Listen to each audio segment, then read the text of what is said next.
विद्यार्थियों, पहले पार्ट में अपन ने पढ़ा था सिंधु घाटी सभ्यता के पारिभाषिक स्थान, नामकरण और कालक्रम के बारे में। आज उसी चर्चा को हम आगे बढ़ाते हुए चलेंगे।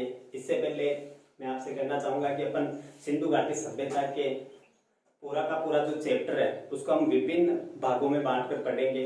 प्रत्येक भाग को आप देखते रहिए, चैनल को सब्सक्राइब करें, अपने दोस्तों तक शेयर करें। चलो अब अपन आगे बढ़ते हैं क्लास की ओर। क्लास में हमने पहले बात की थी संस्कृति के बारे में कि संस्कृति क्या होती है। अब इसी चर्चा को आगे बढ़ाते हुए हम चलेंगे आगे कि सिंधु घाटी सभ्यता का नामकरण किस प्रकार से हुआ, इसका नाम सिंधु घाटी सभ्यता क्यों पड़ा, या फिर इसको हड़प्पा सभ्यता क्यों कहा जाता है।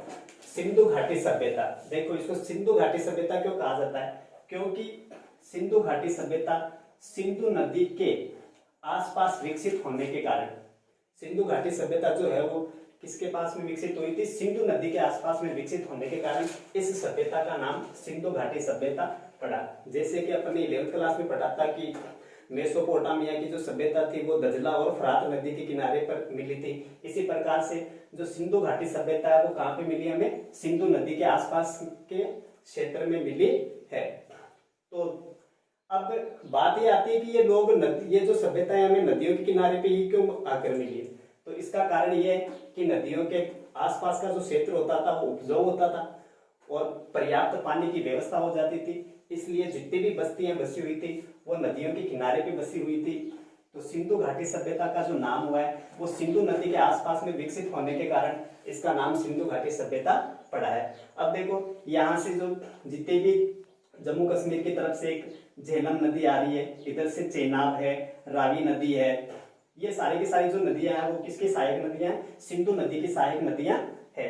सिंधु नदी जो कि सिंधु घाटी सभ्यता का जो क्षेत्र है मांडा है, इसके बाद में मोहनजोदड़ो जो कि पाकिस्तान के सिंध प्रांत में है, आमरी है, बालाकोट है, कोट दीजी है, चनहुदड़ो है, ये सारी की सारी जो है सभ्यताएं ये अभी वर्तमान में कहाँ पर है, पाकिस्तान में। इसके अलावा राजस्थान में जैसे कालीबंगा प्राप्त हुई है, धोलावीरा प्राप्त हुई है, धोलावीरा जो कि वर्तमान में गुजरात में है।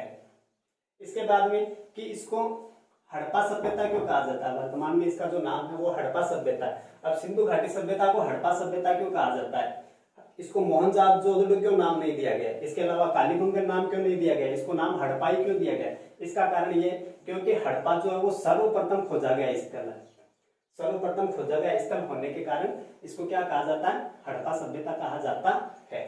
हड़प्पा जो कि वर्तमान में कहाँ चला गया, पाकिस्तान के पंजाब प्रांत में है। इसके बाद में हम देखेंगे कि हड़प्पा सभ्यता का जो कालक्रम है वो क्या निर्धारित किया गया है। तो हड़प्पा सभ्यता का जो कालक्रम निर्धारित किया गया है पुरातत्वविदों द्वारा तो वह है 2600 ईसा पूर्व से 1900 ईसा पूर्व के मध्य की सभ्यता को माना जाता है। अब बात यहाँ पे आती है कि ईसा पूर्व क्या होता है और ईस्वी क्या होती है। तो मैं आपको बताना चाहूंगा कि ईसा के जन्म वर्ष के बाद के सन को ईस्वी सन के नाम से लिखा जाता है और ईसा के जन्म से पूर्व के समय को ईसा पूर्व के नाम से लिखा जाता है। ईसा पूर्व को बीसी भी कहा जाता है और ईस्वी सन को एडी कहा जाता है। तो हड़प्पा का जो कालक्रम को कितना माना जाता है, 2600 ईसा पूर्व से 1900 ईसा पूर्व। यदि हम देखें तो आज से 4500 साल पहले की ये सभ्यता है जो कि लगभग मेसोपोटामिया की सभ्यता के समकालीन है। अब फिर अपन ने पढ़ा था कि जो हड़प्पा सभ्यता थी इससे पहले कोई सभ्यता थी तो उस सभ्यता को नाम दिया गया आरंभिक हड़प्पा सभ्यता। तो हड़प्पा सभ्यता से पहले की सभ्यता जो है वो क्या कहलाती है, आरंभिक हड़प्पा सभ्यता कहलाती है। हड़प्पा सभ्यता से पहले की सभ्यता आरंभिक हड़प्पा सभ्यता कहलाती है। जैसे आपके सामने दो मानचित्र दिखाए गए, एक तो ये विकसित हड़प्पा सभ्यता का है और ये आरंभिक हड़प्पा सभ्यता का है। तो आरंभिक हड़प्पा सभ्यता में एक स्थान मिला है कोट दीजी और विकसित हड़प्पा सभ्यता में भी एक स्थान है कोट दीजी, यानी कि ये दोनों जगह एक ही है। अब आरंभिक हड़प्पा सभ्यता के बारे में हमें जो साक्ष्य मिलते हैं वो कहाँ से मिलते हैं, तो आरंभिक हड़प्पा सभ्यता के बारे में हमें साक्ष्य प्राप्त होते हैं कि यहाँ से जो है विशिष्ट प्रकार के मृत भांड मिले हैं। मृत भांड का मतलब हो गया कि मिट्टी से बने हुए पुराने बर्तन हमें यहाँ से मिले हैं। मृत भांड यानी कि मिट्टी से बने बर्तन। मिट्टी से बने बर्तन। फिर आरंभिक हड़प्पा सभ्यता से हमें और कौन कौन से साक्ष्य मिले? पशुपालन के बारे में पता चला है, कृषि और शिल्पकारी के साक्ष्य भी हमें आरंभिक हड़प्पा सभ्यता से प्राप्त हुए हैं। इसके अलावा विकसित हड़प्पा सभ्यता में जो थे बड़े बड़े शहर प्राप्त हुए, जबकि जो आरंभिक हड़प्पा सभ्यता थी उससे वहां से हमें क्या प्राप्त हुई है? छोटी छोटी बस्तियां प्राप्त हुई है।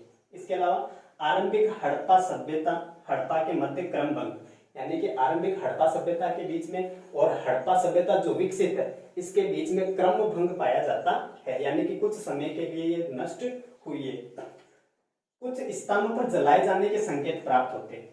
कुछ स्थानों पर किसके संकेत प्राप्त होते हैं? जलाए जाने के संकेत प्राप्त होते हैं। और कुछ स्थानों से उन बस्तियों को त्याग दिए जाने के संकेत प्राप्त होते हैं। तो आरंभिक हड़प्पा सभ्यता में हमने ये पढ़ा कि कुछ स्थानों को त्याग दिए जाने के कारण और कुछ स्थानों पर जलाए जाने के संकेत मिलने के कारण से हड़प्पा सभ्यता में और प्रारंभिक हड़प्पा सभ्यता में जो क्या पाया जाता है? क्रम भंग पाया जाता है। अब देखो आरंभिक तथा विकसित हड़प्पा संस्कृतियां ये कौन से स्थानों से कितनी प्राप्त हुई है, यानी कि सिंध प्रदेश से कितनी संस्कृतियां प्राप्त हुई है और चोलिस्तान से कितनी संस्कृतियां प्राप्त हुई है। चोलिस्तान का मतलब है कि थार रेगिस्तान से लगा हुआ जो पाकिस्तान का रेगिस्तानी क्षेत्र है वो क्या कहलाता है? चोलिस्तान कहलाता है। तो देखो कुल बस्तियां मिली है सिंध प्रदेश से 106 और चोलिस्तान से मिली है 239। आरंभिक हड़प्पा स्थल सिंध प्रदेश से मिले हैं 52 और चोलिस्तान से मिले हैं 37। विकसित हड़प्पा हड़प्पा स्थल सिंध प्रदेश से मिले हैं 65 और चोलिस्तान से मिले हैं 136। नए स्थलों पर विकसित हड़प्पा स्थल, यानी कि नए स्थलों पर विकसित जो हड़प्पा स्थल मिले वो कितने? सिंध प्रदेश से 43 मिले और चोलिस्तान से कितने मिले? 132 मिले हैं। त्याग दिए गए आरंभिक हड़प्पा स्थल, यानी कि ऐसे हड़प्पा स्थल जिनको त्याग दिया गया है उनमें कितने? सिंध प्रदेश से कितने मिले? 29 और चोलिस्तान से कितने मिले? 33। अब अपन पढ़ेंगे कुछ ऐसे शब्द आएंगे जिनके बारे में अपन पहले से ही पढ़ेंगे, जैसे कि पूरा वनस्पति के, यानी कि पूरा वनस्पति के कौन होते हैं? तो पूरा वनस्पति के वो होते हैं जो प्राचीन पेड़ पौधों और उनके उपज का अध्ययन करते हैं, वो क्या कहलाते हैं?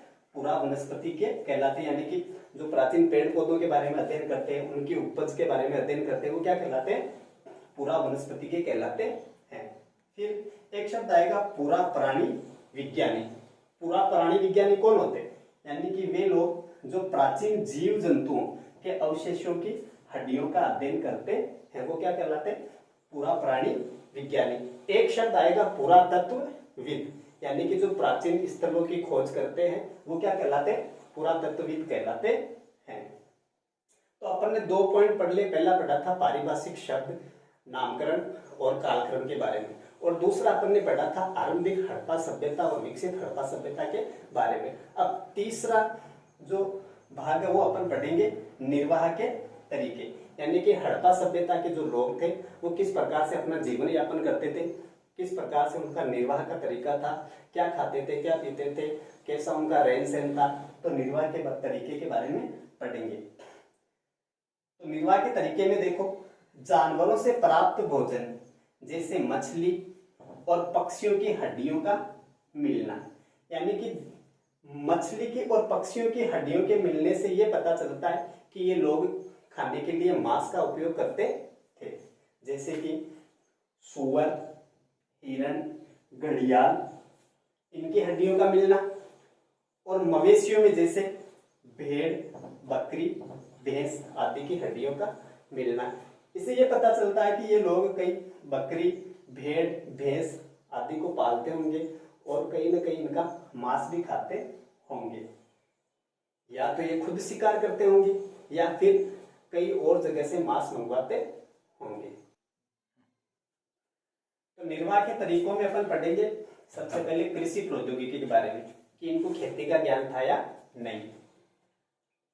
पहला है जैसे कि वृषभ के बारे में जानकारी। वृषभ यानी कि बेल, वृषभ का मतलब क्या है? बेल। बेल की जानकारी कहाँ से मिलती है?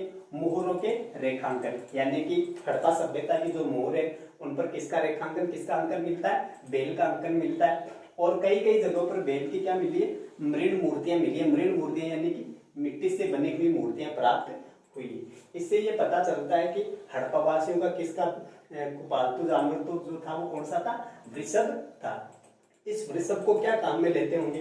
तो पुरातत्वविदों का मानना है कि जोतने के लिए बेल का प्रयोग करते होंगे, यानी कि बेल, मोहरों पर बेल का अंकन मिलने से और बेल की मिट्टी से बनी मूर्तियां मिलने से ये पता चलता है कि हड़प्पावासी जो थे वो खेत जोतने के लिए किसका प्रयोग करते होंगे?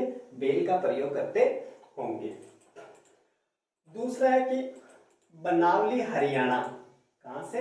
बनावली हरियाणा से मिट्टी के बने हल के प्रतिरूपों का मिलना, यानी कि हरियाणा में बनावली से क्या मिला है? मिट्टी के बने हल प्राप्त हुए हैं।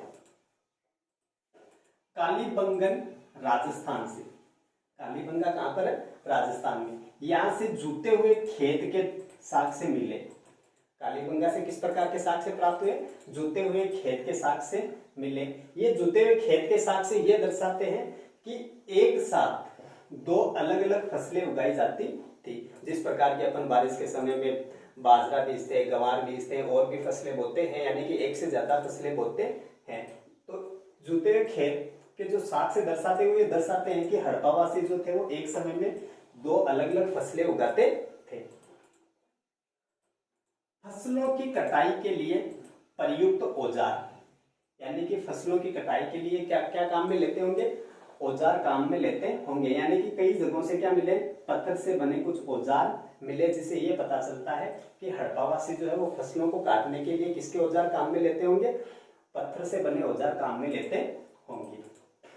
अधिकांश हड़प्पा स्थल अर्ध शुष्क क्षेत्रों में, जहां सिंचाई की आवश्यकता हो, यानी कि ऐसे क्षेत्र जहां पर वर्षा कम होती होगी।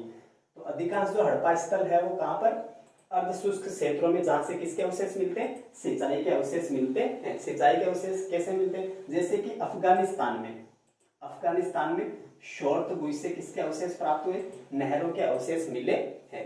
इससे ये पता चलता है कि हड़प्पावासी जो है अर्ध शुष्क क्षेत्रों में सिंचाई कैसे करते थे? नहर के द्वारा करते थे। अब पंजाब और सिंध, ये भी दोनों कहां पर आते हैं? अर्ध शुष्क क्षेत्र में आते हैं, लेकिन यहां से किसी भी प्रकार की कोई नहर प्राप्त नहीं हुई है। इसका मतलब यह है कि संभवतः यहाँ की जो नहरें थी वो क्या हो गई होगी? मिट्टी की गाद से भर गई होगी, इसलिए हमें यहाँ से नहरों के अवशेष प्राप्त नहीं हुए हैं। कुओं से सिंचाई के अवशेष, धोलावीरा से प्राप्त जलाशयों का प्रयोग संभवतः कृषि के जल संचयन के लिए होता होगा। यानी कि कई कई से क्या प्राप्त हुए? कुओं से सिंचाई के अवशेष प्राप्त हुए और धोलावीरा से हमें कुछ क्या मिले? बड़े बड़े जलाशय मिले हैं। इससे ये पता चलता है कि यहाँ के जो लोग हैं वो खेती करने के लिए जलाशयों में क्या रखते थे? पानी रखते थे या पानी का संचय करते थे। तो इन सब साक्ष्यों से हमें ये पता चलता है कि हड़प्पावासी जो थे वो किससे परिचित थे? कृषि से परिचित थे। कृषि में यह हड़प्पा सभ्यता से अवतल चक्की का मिलना, यानी कि हड़प्पा सभ्यता की खोज के दौरान दो प्रकार की चक्कियां प्राप्त हुई है। एक तो है अवतल चक्की और एक है सालन चक्की। एक तो कौन सी? अवतल चक्की और एक सालन चक्की। अवतल चक्की कौन सी है? इस चक्की को जमीन में मिट्टी में जमाकर रखा जाता था ताकि हिले नहीं। इसमें क्या होता था? एक बड़े अवतल पत्थर पर एक छोटे पत्थर को रगड़ा जाता था। इससे ये पता चलता है कि इस चक्की का प्रयोग संभवतः किसमें किया जाता होगा? अनाज पीसने में किया जाता होगा। देखो अवतल चक्की किस प्रकार की, जिस प्रकार से अपने घरों में लाल मिर्च बांटने का जो सिलवट्टा होता है उस प्रकार की ये चक्की हुआ करती थी। यानी कि जैसे सिलवट्टे पर अपन एक बड़ा पत्थर रगड़कर उस पर मिर्च बनाते हैं, तो उसी प्रकार से हड़प्पावासी जो क्या करते थे? एक पत्थर को इस दूसरे पत्थर पर, अवतल पत्थर पर रगड़कर क्या करते होंगे? अनाज पीसते होंगे। दूसरी चक्की मिली है कौन सी? सालन चक्की। सालन चक्की संभवतः कैसी होती थी, यू आकार की होती थी, जिस प्रकार से वर्तमान में अपना छोटा जो इमाम दस्ता होता है वैसी। इसका उपयोग किसमें किया जाता होगा, इसका उपयोग संभवतः जड़ी बूटियां या मसाले पीसने में किया जाता होगा। तो इस प्रकार से हड़प्पा सभ्यता में दो प्रकार की चक्कियां मिली, कौन कौन सी, एक अवतल चक्की और एक सालन चक्की। अवतल चक्की का अवशेष ये बताता है कि इस चक्की का उपयोग हड़प्पावासी किसमें करते होंगे, अनाज पीसने में करते होंगे, और सालन चक्की का प्रयोग किसमें करते होंगे, जड़ी बूटियां या मसाले पीसने में किया जाता होगा। तो अपन ने पढ़ा था कृषि प्रौद्योगिकी के बारे में कि किस प्रकार से इनका जो जीवन यापन का जो तरीका था वो कैसा था, कैसे कमाते थे। इससे ये पता चलता है कि हड़प्पावासी जो है वो क्या करते होंगे, कृषि करते होंगे, यानी कि अलग अलग जगह से जुते हुए खेतों के प्रमाणों का मिलना, नहरों के प्रमाण मिलना, बेल का अंकन मिलना, बेल की बनी मृण मूर्तियां मिलना, इन सब से ये पता चलता है कि हड़प्पावासी को किसका ज्ञान था, कृषि का ज्ञान